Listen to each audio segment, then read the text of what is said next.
작년 말에 그 축구 황제 펠레라 그러죠. 그분이 돌아가셨습니다. 그는 그 15살에 그 프로 축구팀에 발탁이 되어서 축구와 함께 한평생을 보냈던 그런 분입니다. 그런데 그 어린 시절을 보면 굉장히 그 가난했어요. 공을 살 돈이 없으니까 헝겊을 가지고 공처럼 둘둘 말아가지고 그렇게 축구 연습을 했었는데, 그가 그런 그 힘들고 어려운 가난한 어린 시절을 딛고 축구 황제가 되었습니다. 그런데 더 놀라운 것은 그는 그 고칠 수가 없는 근시였다고 합니다. 이게 눈이 안 좋은 것이죠. 시력이 안 좋은 것이죠. 그래서 사실 축구 경기라고 하는 게 넓은 운동장에서 11명의 선수, 그러니까 상대 선수까지 하면 12명이지 않습니까? 12명의 선수가 이렇게 팀 플레이를 하는 것이 축구 경기지 않습니까? 이런 축구 선수에게 가장 중요한 것이 뭐냐? 시력이거든요. 멀리 볼 수가 없으면 자기 편, 남의 편을 어떻게 가릴 수가 있겠어요? 그리고 어떻게 패스를 하고 또 패스에서 날아온 공을 받을 수가 있겠습니까? 그러니까 사람들이 의아해했어요. 어떻게 그런 눈으로 공을 찰 수가 있느냐? 그런데 그때마다 그는 이렇게 대답을 했대요. 자기 눈 나쁜 거, 근시가 자기가 그 축구를 하는데 전혀 장애가 되지를 않았다. 자기에게는 소위 말하면 그 말초적인 감각, 즉 감각적인 시력이 있었다, 가지고 있었다, 그렇게 고백을 했습니다. 이 감각적인 시력이라고 하는 게 다른 말로 하면 집중력 혹은 정신적인 시력이라 그렇게 말할 수가 있을 것입니다. 이와 같은 정신적인 눈이 열리니까 자신의 한계인 이 근시를 극복할 수가 있었던 것입니다. 우리가 가끔 드라마 같은 데 보면 그거 하나의 연출일 수도 있겠지만은 눈을 가리고 칼싸움을 하거나 또 눈을 가리고 활을 쏘아서 백발백중하는 그런 그 씬들이 나오지 않습니까? 그런데 실제적으로 골프에서 홀인원을 하거나 아니면 활을 쏴서 관역에 백발백중 맞힌 사람들의 이 얘기를 들어보면 그런 고백을 해요. 갑자기 그 홀인원을 한 사람들은 그 공이 들어간 홀이 조그마하잖아요. 이 정도밖에 안 되지 않습니까? 그런데 세숫대야처럼 크게 보이고 또 관역이 그냥 온통 관역만 그렇게 자기 눈에 보인다는 것이. 그러니까 그냥 쏘면 백발백중이 되는 거죠. 이것은 골프나 활을 쏘는 사람들뿐만 아니고 이 농구 선수, 야구 선수, 권투 선수 이런 사람들도 다 비슷한 고백을 해요. 상대 선수의 얼굴이 그냥 이렇게 큰 공처럼 보이니까 한 방 툭 쳤는데 그게 결정타가 되어서 KO를 시켰다는 거예요. 이 집중을 하니까 이 정신적인 눈이 활짝 열리니까 이 관역을 크게 보인 것이고 그렇게 해서 성공할 수가 있는 것이죠. 참 본다는 것이 굉장히 중요합니다. 시력이라고 하는 게 참 중요해요.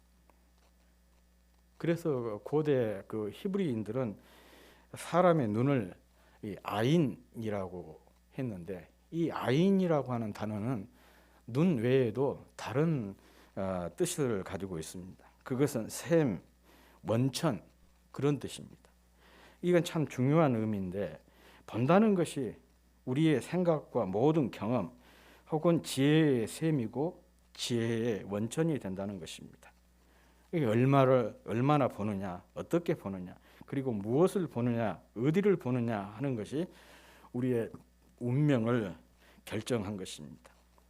예수님께서 말씀하셨습니다. 눈은 몸의 등불이니 그러므로 내 눈이 성하면 온 몸이 밝을 것이요 눈이 나쁘면 온 몸이 어두울 것이니 그러므로 내게 있는 빛이 어두우면 그 어두움이 얼마나 하겠느냐 그렇게 말씀하셨습니다. 이 말씀은 눈의 소중함을 말씀해 주신 것입니다. 즉 눈이 밝아야 한다는 것이죠. 눈이 어두우면 생활 전부가 어둡기 때문에 그렇습니다. 밝게 보고 밝게 깨닫고 또 밝게 생각할 수 있어야 한다는 것입니다. 3년 동안 예수님과 함께하면서 많은 말씀을 듣고 또 많은 기적을 보고 많은 능력을 함께 했지만 가룟 유다는 예수님을 은 30에 팔아 넘기고 말았습니다. 이유는 간단합니다. 예수님에 대한 눈이 어두워서 돈에 눈이 멀어서 그런 것입니다. 이렇게 무엇인가에 눈이 멀면 생명이신 주님이 보이지 않는 것입니다. 멸망에 가면서도 멸망을 향해 가면서도 또 죽을 짓을 하면서도 그것을 알지도 깨닫지도 못하는 거예요. 그래서 중요한 것이 눈이 열려야 됩니다. 그러므로 새해에는 우리의 눈이 새롭게 열렸으면 좋겠습니다. 그래서 망할 짓, 죽을 짓, 또 복을 쫓아내는 짓을 멈추고 형통하고 살리고 복을 부르는 그런 짓을 많이 했으면 참 좋겠습니다. 오늘 본문은 엘리야의 후계자 엘리사의 사역 중에 하나입니다. 그 엘리사의 사역이 열왕기 하 2장에서 9장까지 쭉 기록이 되어 있는데 그 중에 한 사건입니다. 당시 북왕국 이스라엘과 아람, 지금 시리아의 일부 지역이거든요. 아람 사이에 전쟁이 빈번하게 있었습니다. 특히 아람이 이스라엘을 자주 침범을 했는데 그들의 전략이 사전에 노출이 되어가지고 번번이 실패하고 말았습니다. 그러자 아람 왕이 화가 난 거예요. 우리 안에 자기들의 내부적인 사항, 내밀한 내부적 사항을 이스라엘에게 고자질하는 내부 스파이가 없고는 절대로 이런 일이 일어날 수 없다는 것이죠. 그래서 왕이 명령을 하죠. 우리 안에 있는 이스라엘의 내부 스파이를 반드시 색출해내라. 그때 아람 그 왕의 그 신복 중에 한 사람이 이 얘기를 했어요. 왕이시여, 이 사건은 우리 안에 스파이가 있어서 그런 게 아니고 이스라엘 땅에 엘리사라고 하는 선지자가 있어서 그렇습니다. 그 선지자는 너무 탁월해가지고 왕께서 침상에서 하는 얘기, 침상에서 계획한 일까지도 다 듣고 다 봅니다. 이 말은 무슨 말이냐? 왕이 우리가 그 은밀하게 하는 말, 나누는 말, 그런 계획까지도 엘리사가 훤히 다 안다는 것이죠. 그래서 그것을 이스라엘 왕에게 이 얘기를 하니까 우리가 이렇게 침범을 해도 번번이 우리 계획이 들통이 나고 그렇게 해서 실패한 것이다. 그 얘기를 했어요. 그러니까 이 아람 왕이 그러면 간단하다. 그러면은 그 엘리사 잡아오면 되지 않겠냐. 그렇게 해서 지금 엘리사가 그 도단이라고 하는 성읍에 머물고 있는데 그곳으로 말과 병거와 아람 군사들을 보내가지고 엘리사를 잡아오도록 보냈어요. 본문은 바로 여기서부터 시작이 됩니다. 이렇게 아람 왕이 엘리사를 잡아오기 위해서 말과 병거와 군사들을 도단 성읍으로 보내가지고 그 성읍을 이렇게 포위를 하고 있을 때예요. 아침에 일찍 엘리사를 수발하는 사환이 일어나서 보니까 주변에 이 아람 말과 병거와 군사들이 막 그 엘리사가 있는 집을 진을 치고 있는, 겹겹이 둘러싸고 있는 것이죠. 이것을 보고 이 사환이 깜짝 놀라가지고 오늘 본문에도 그렇게 나오지요. 탄식을 하지 않습니까? 아하, 내 주여, 우리가 어찌하리이까. 놀래가지고 두려웠어요. 그런데 엘리사는 이 보고를 듣고 이미 알고 있다는 듯이 전혀 두려워하지 않는 거예요. 그러면서 오히려 어떻게 이 얘기를 하느냐. 두려워하지 마라. 우리를 위하는 자가 저들보다 더 많으니라. 그렇게 얘기해요. 그러면서 기도를 한 거예요. 하나님, 저 아이의 눈을 열어주십시오. 그렇게 기도를 했더니 하나님께서 이 사환의 눈을 열어서 열어주니까 사환도 보게 됐어요.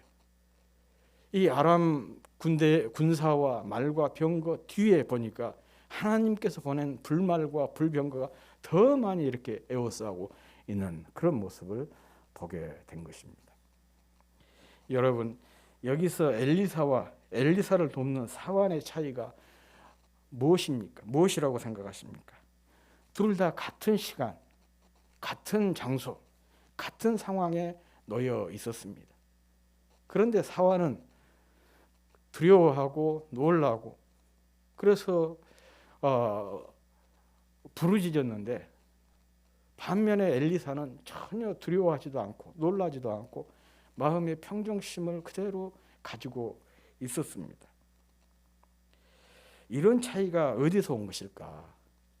바로 이런 차이는 보는 데서 온 것입니다.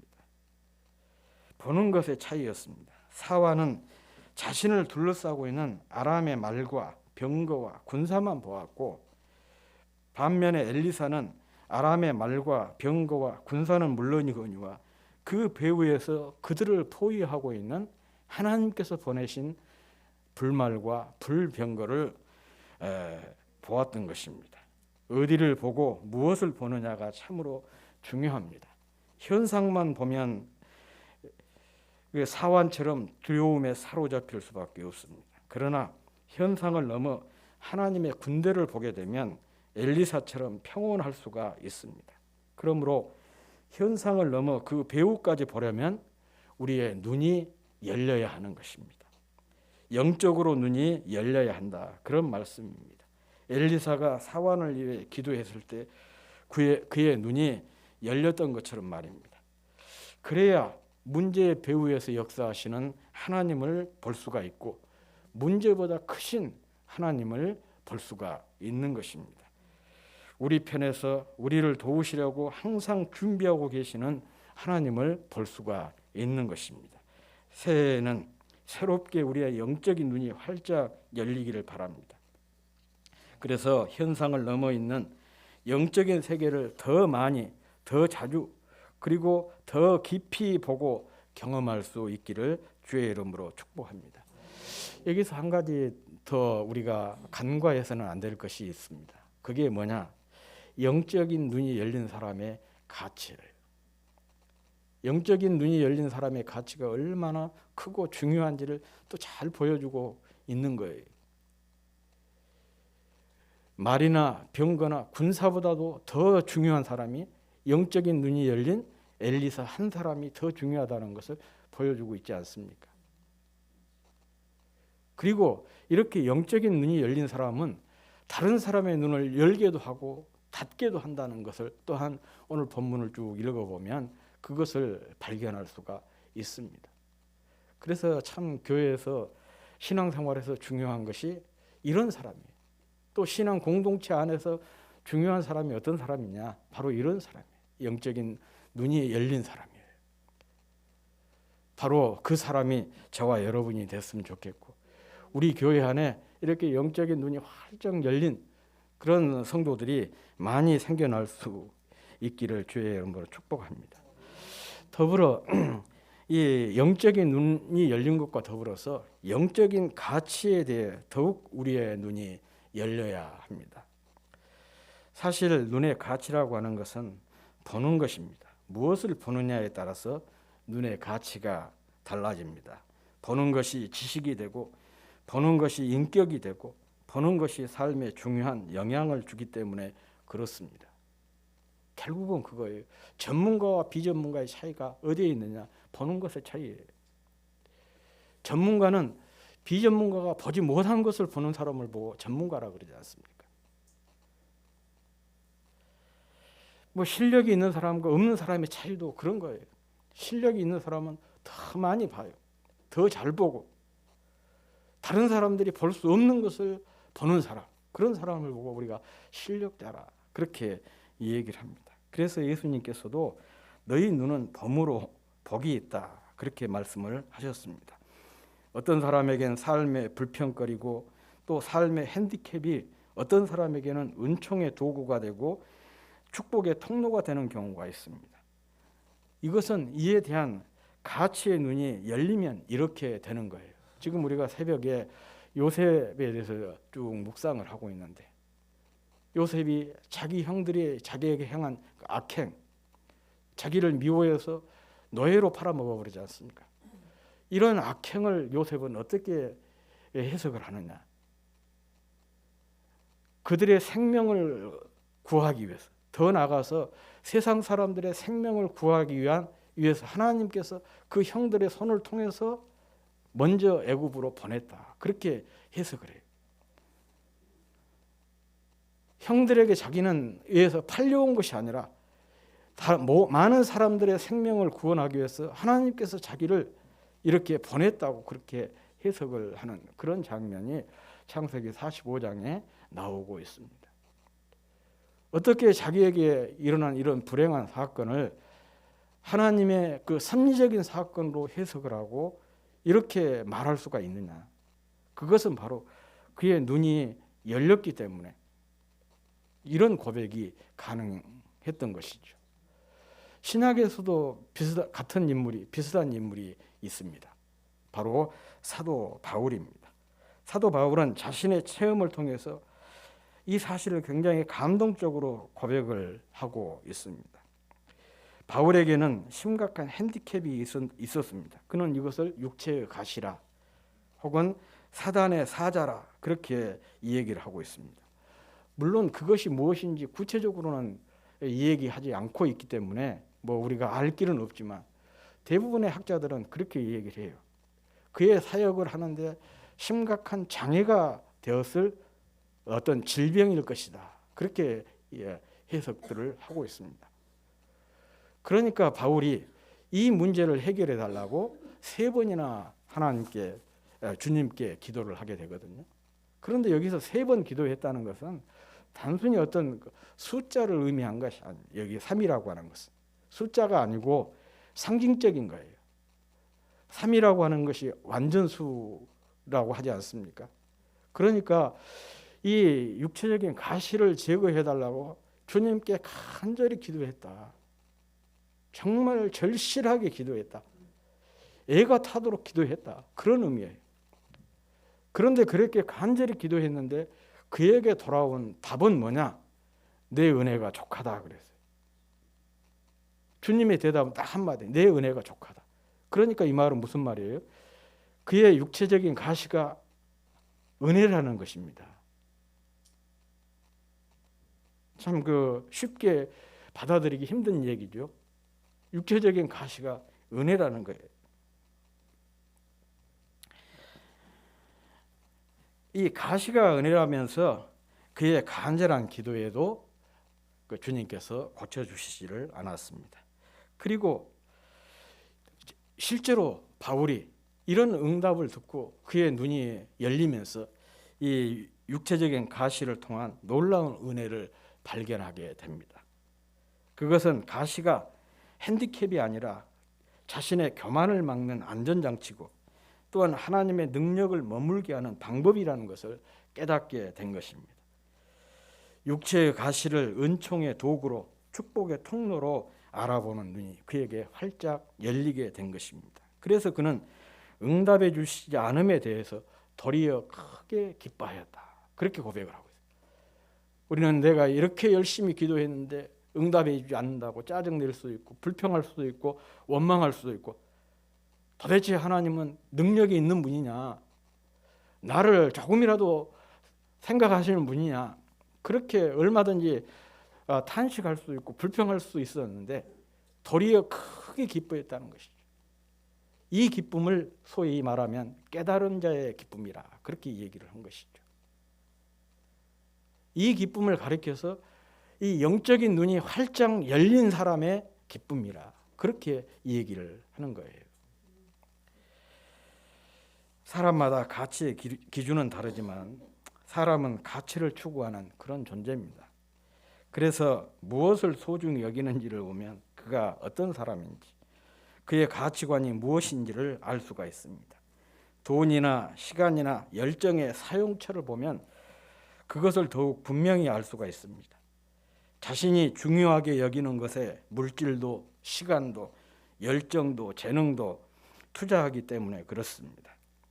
주님을 소중히 여기는 사람은 어떤 불이익, 심지어는 목숨을 걸고 주님을 따르고 섬기지 않습니까?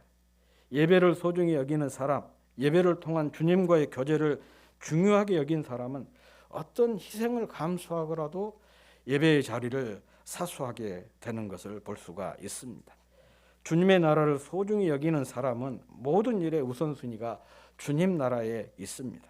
마찬가지로 이런 일에도 눈이 열려야 합니다. 즉 이와 같은 영적인 가치들에 눈이 열려야 한다는 것입니다. 그래야 주님을 소중히 여기고 주님의 나라와 주님을 섬기고 예배하는 일을 소중히 여기게 되는 것이죠. 말씀을 밤낮으로 읊조리고 기도에 집중하게 되는 것입니다. 영혼 구원에 헌신하게 되는 것입니다. 그래서 이것이 경건한 사람들의 아주 중요한 기도 제목이었어요. 시편 119편 19절에 보면 이런 말씀이 있잖아요. 내 눈을 열어서 주의 율법에서 놀라운 것을 보게 하소서 그랬어요. 주의 율법에서 주의 말씀에 기록된 놀라운 영적인 가치들에 내 눈을 열어주십시오 라는 그런 기도인 것입니다. 왜냐? 이런 영적인 가치들에 대해서 눈이 열려야 주님께 대한 헌신, 또 주님을 사랑하고 또 주님의 나라의 최우선순위를 둘 수가 있는 것이죠. 사실 말씀이라고 하는 것이 보배 중에 보배라고 하지 않습니까? 온갖 보물이 다 이 말씀 속에 담겨져 있어요. 그런데 우리의 이 영적인 눈이 열리지 않으니까 이 말씀 속에 가려져서 눈이 가려져서 말씀 속에서 그 보배들을 캐낼 수가 없는 거예요. 그래서 시편의 저자는 그렇게 고백을 한 거예요. 기도를 한 것이죠. 주의 율법에서 놀라운 일들을 볼 수 있는 그 눈을 열어달라. 그렇게 기도를 하고 있는 거예요. 바로 이 기도가 저와 여러분의 기도가 되었으면 좋겠습니다. 그래서 이와 같은 영적인 가치에 우리의 눈이 새롭게 열리기를 주의 이름으로 축복합니다. 정말 천국의 가치에 대한 눈이 열리고 예배의 가치에 대한 눈이 열리고 기도의 가치에 대한 눈이 열리고 섬김의 가치에 대한 눈이 열리고 말씀 또 찬양의 가치에 대한 눈이 열리고 무엇보다도 영혼의 가치에 대한 눈이 활짝 열리기를 바랍니다. 전도 아무리 부르짖어 구호를 외친다고 전도되는 거 아닙니다. 뭐 예배에 목숨 걸자, 주일 성수 사수하자, 이게 구호로 되는 일이 아니에요. 정말 그것에 대한 영적 가치에 눈이 열려야 이게 되는 것이죠. 그래서 우리가 늘 기도해야 됩니다. 이런 영적 가치들에 대해서 눈이 열리게 해주십시오. 어느 목사님 설교를 듣다가 들은 얘기인데 너무 감동이 되고 은혜가 되어서 여러분들에게 소개를 하려고 합니다. 자기 교회에 어느 집사님이 있었는데 예수를 믿은 지 오랜 후에 크게 은혜를 체험을 했대요. 그런데 이분이 은혜를 받고 뭐가 바뀌게 되냐? 눈이 그냥 싹 바뀌게 된 거예요. 그리고 눈이 바뀌면서 가장 먼저 나타난 현상이 뭐냐? 남편이 그렇게 예쁘게 보인 거예요. 정신을 차릴 수 없을 정도로 막 그렇게 남편이 예쁘더래요. 코도 예쁘고 눈도 예쁘고 말하는 입도 예쁘고 앉아 있어도 예쁘고 누워 있어도 예쁘고 먹는 것도 예쁘고 길을 가는 것도 예쁘고 예뻐서 너무 예뻐가지고 막 견딜 수가 없을 정도였대. 그래서 하나님 앞에 이렇게 불평을 했대요. 이렇게 예쁜 사람들 자면서도 이렇게 볼 수 있도록 눈을 뜨고 자게 해주시지 왜 눈을 감고 자게 해주셨냐.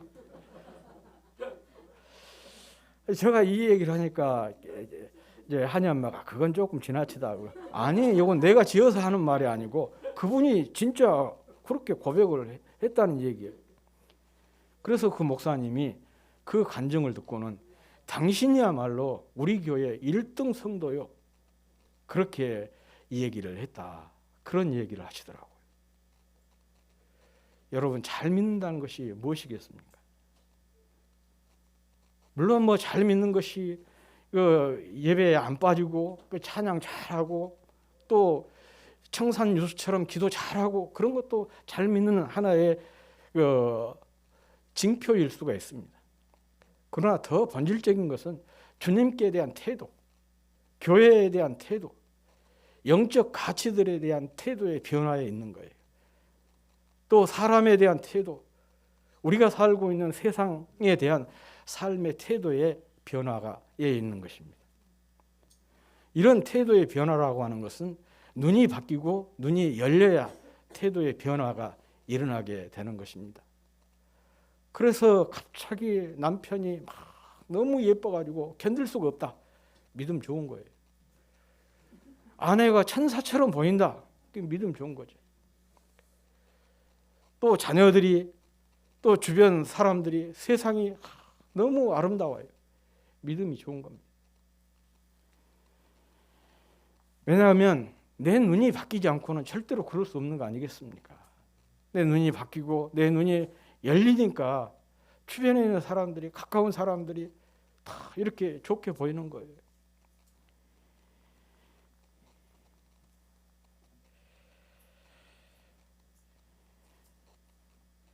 정말 우리가 믿는 지체를 만날 때 주님을 뵙는 것처럼 좋으면 잘 믿는 것입니다. 교회 가는 것이 소풍처럼 신나고 예배 드리는 것이 콘서트나 운동 경기처럼 즐겁고 행복하면 잘 믿는 것입니다. 내 신앙의 수준이 높은 것이에요. 어느 날 내가 다 기도를 마치고 남편 얼굴을 보니까 남편 얼굴이 천사처럼 보인다. 은혜 받은 것입니다. 예배를 드리고 딱 나왔는데 아내의 얼굴이 정말 달덩이처럼 예뻐요. 은혜 받은 거예요.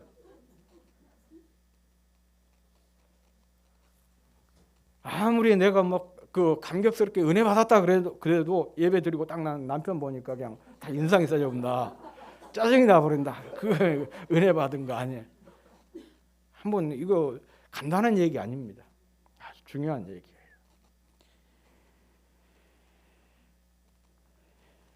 상대방이나 주변은 그대로인데 내 눈이 그렇게 보인다면 그 사람이나 환경에 대해 내 눈이 영적으로 새롭게 열렸다는 그런 뜻 아니겠습니까? 사람들이 천사와 같고 세상이 천국처럼 보인다면 내 눈이 영적으로 새롭게 열렸다는 뜻입니다.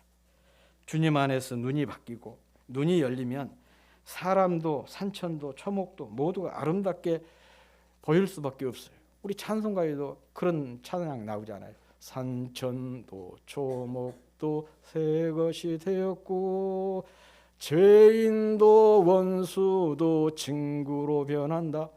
그게 바뀐 거 아니에요. 다른 건 산천도 초목도 그대로 있는 것이고 죄인도 원수도 그대로 있어요.